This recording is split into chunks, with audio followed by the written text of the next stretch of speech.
मुख्तार साल 2005 से यानी कि पिछले 19 साल से जेल में बंद था। लेकिन क्या आपको पता है कि इस बाहुबली की हत्या की प्लानिंग भी हो चुकी थी।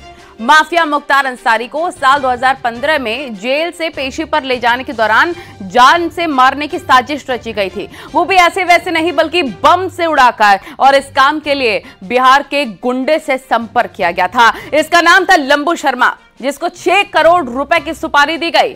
बम बनाने में माहिर लंबू को 50 लाख रुपए एडवांस मिले थे और वो इसी काम को अंजाम देने के लिए बिहार की जेल से स्पेशली भाग कर आया था।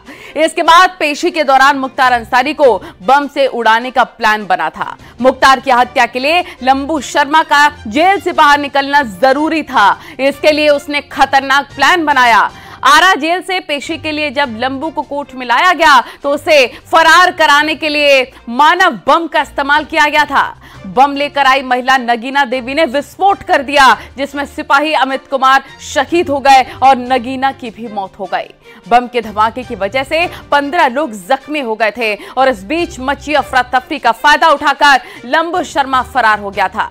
यह पहला मामला था जब किसी अपराधी ने पेशी के दौरान फरार होने के लिए मानव बम का देश में इस्तेमाल किया हो।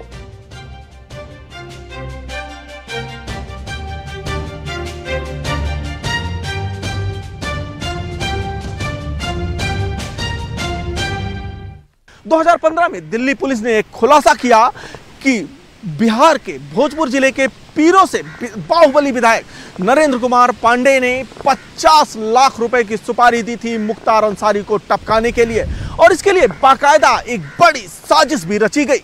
इसके तहत 2015 के जनवरी के महीने में अपराधी लंबू शर्मा और अखिलेश को भगाने के लिए आरा की डिस्ट्रिक्ट कोर्ट में मानव बम वहां धमाका करती है और उसके बाद ये दोनों अपराधी वहां से फरार हो जाते हैं और ये ताक में रहते हैं कि कब मुख्तार अंसारी पे हमला किया जाए।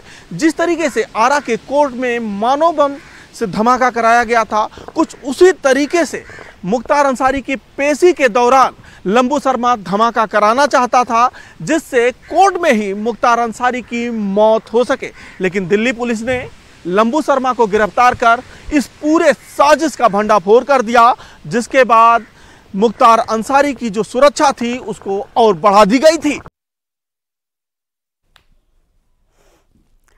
तत्कालीन जज ने बम विस्फोट कांड के सुनवाई के दौरान 20 अगस्त 2019 को लंबू शर्मा को फांसी की सजा सुनाई थी। बताया जाता है कि भोजपुर जिले के पीरो के रहने वाले लंबू शर्मा ने 12 साल की उम्र में पहला मर्डर किया था।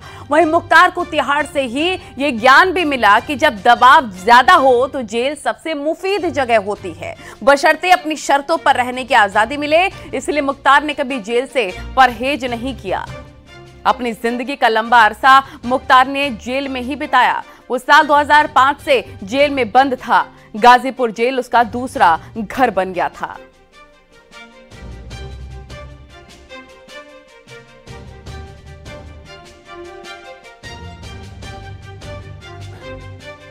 लंबू शर्मा को 50 लाख एडवांस मिले थे। बिहार का नामी गुंडा था लंबू शर्मा। 12 साल की उम्र में मर्डर इसने किया था। जेल में करवाया मानव बम विस्फोट। धमाके के बाद आरा जेल से उसे फरार करवाया गया। मुख्तार की 6 करोड़ की उसे सुपारी मिली थी।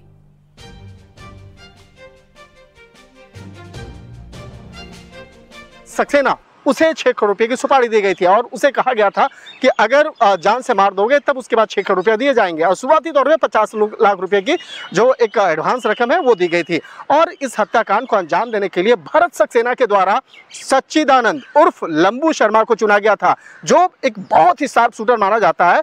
और उसे चुनने के बाद उस हत्याकांड को अंजाम देने के लिए पूरी साजिश रची गई। हालांकि इस मामले में पूरे हत्याकांड को अंजाम देने में ब्रजेश सिंह और सुनील पांडे नाम के अपराधी का भी नाम सामने आया था, और यह पता चला था कि पूरे साजिश को अंजाम देने के लिए कई लोगों के साथ में बैठ करके बातचीत की गई थी।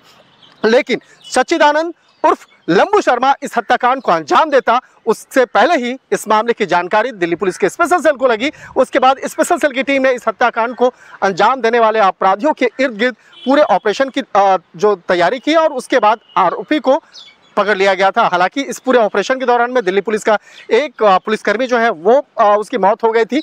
लेकिन एक तरह से कहा जा सकता है स्पेशल सेल की टीम अगर उस वक्त में इस पूरे ऑपरेशन को बेहतर तरीके से अंजाम नहीं देती तो हो सकता था कि साल 2015 में ही मुख्तार अंसारी की हत्या राजधानी दिल्ली में हो जाती।